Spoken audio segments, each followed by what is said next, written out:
आप देख रहे हैं बैक हॉरर केपी चौधरी के साथ। दोस्तों, आज की ये कहानी हमारे साथ शेयर की है राजस्थान के रहने वाले रितेश जी ने। इन्होंने अपनी कहानी में बताया है कि ये घटना इनके चाचा जी के साथ घटी थी। तो आगे की कहानी मैं आपको इन्हीं के पॉइंट ऑफ व्यू से सुनाने की कोशिश करता हूँ। दोस्तों, मेरा नाम रितेश है और ये घटना मेरे चाचा जी के साथ आज से लगभग 20 से 22 साल पहले घटी थी। उन दिनों मेरे चाचा जी की उम्र भी यही कोई 20-22 साल ही रही होगी। मेरे चाचा जी एक हट्टे कट्टे पहलवान थे और जब भी उन्हें कुश्ती करने के लिए आसपास में कोई नहीं मिलता था तो वो अपने दोस्तों के साथ ही मारपीट कर दिया करते थे। अक्सर उनकी शिकायत की खबरें मेरे घर वालों के पास आने लगी थीं। अब मेरे घर वाले मेरे चाचा जी से बहुत ज़्यादा परेशान हो चुके थे, लेकिन चाचा जी थे जो कभी किसी की सुनते ही नहीं थे। उनके शरीर में बहुत ज़्यादा ताकत और फुर्ती थी। इसके साथ ही उनका व्यवहार भी बहुत ही ज़्यादा गंदा और क्रूर स्वभाव का था। एक दिन की बात है जब मेरे चाचा जी एक शादी के लिए गांव से निकलकर दूसरे गांव में जा रहे थे। दरअसल वो शादी पास ही के गांव में थी और मेरे चाचा जी को शादियों में जाना या फिर और भी कहीं घूमना बहुत ज़्यादा पसंद था। तो वो अकेले ही उस शादी के लिए रवाना हो गए। उस टाइम पर सुबह का वक्त था। सुबह ही वो अपने साथ एक पोटली लेकर शादी के लिए निकल पड़े। उन दिनों गर्मियों का वक्त था, इसलिए मेरे चाचा जी को बहुत ज़्यादा गर्मी लगने लगी थी। धूप भी उस दिन बहुत ही ज़्यादा पड़ रही थी, इसलिए मेरे चाचा जी पास में ही एक तालाब के पास एक नीम के पेड़ के नीचे जाकर बैठ गए और वहीं पर उनकी आंखें लग गईं।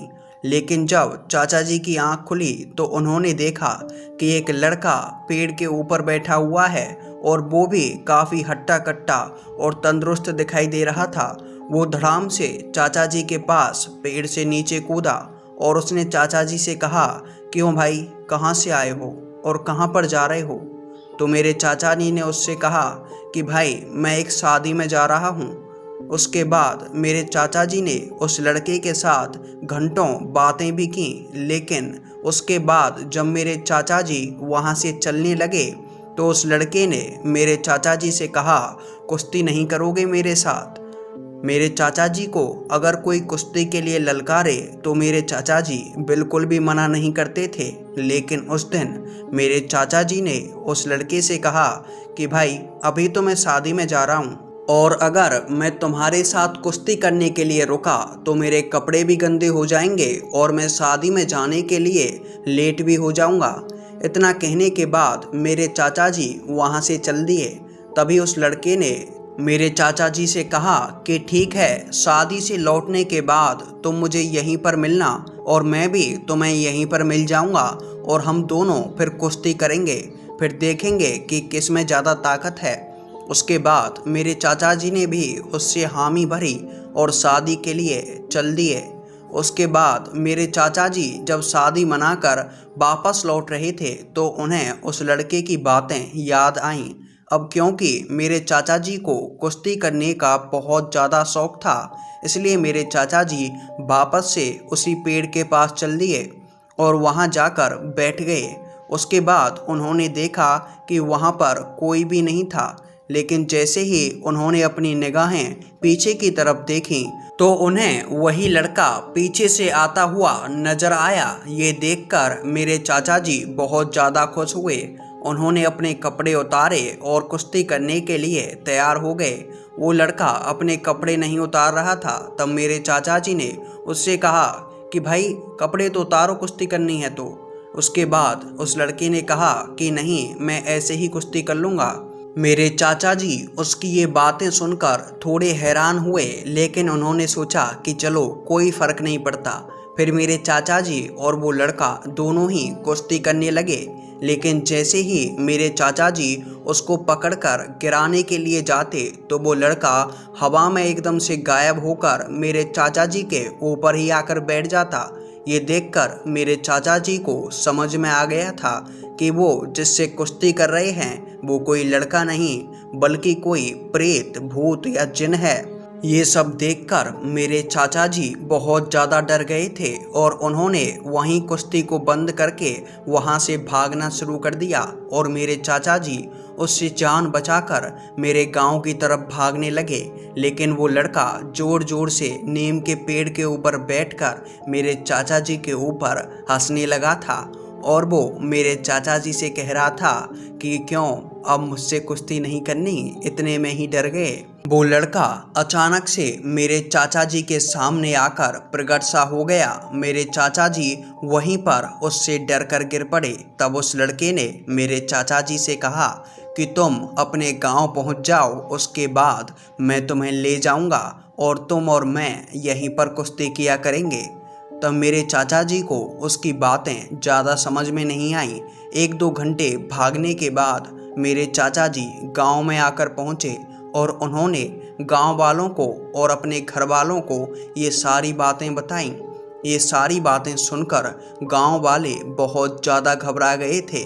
कुछ गांव वाले कहने लगे कि वो एक छलावा है और कुछ लोगों ने कहा कि शायद अब ये पहलवान बचने वाला नहीं है।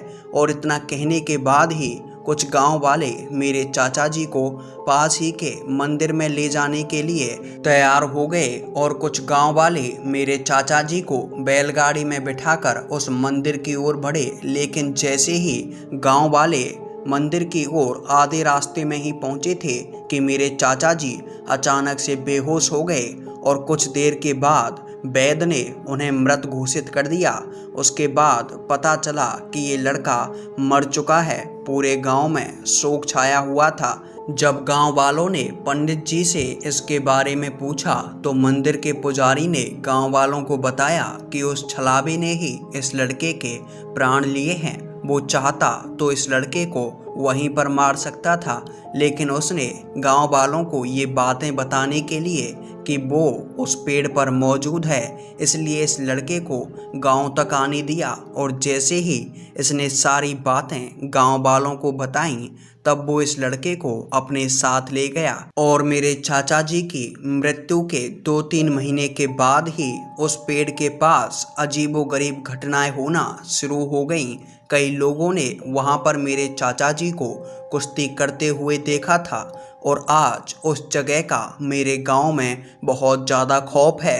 इस बात को भले ही 20 से 22 साल बीत चुके हैं, लेकिन ये घटना आज भी मेरे गांव वालों के दिलों में उसी तरह से बरकरार है जैसे कि पहले दिन थी। तो दोस्तों, ये थी रितेश जी की कहानी। रितेश जी ने इन सभी बातों के अलावा बहुत सारी बातें भी बताई थीं कि उनके चाचा जी के साथ और क्या क्या हुआ था, लेकिन YouTube के रेस्ट्रिक्शंस की वजह से मैंने उन बातों को इस कहानी में शामिल नहीं किया है।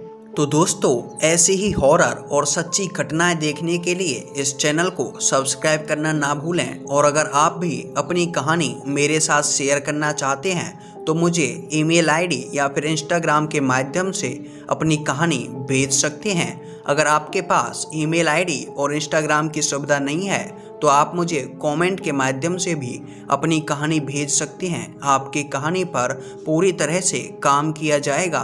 तो मिलता हूँ आपसे किसी अगले वीडियो में।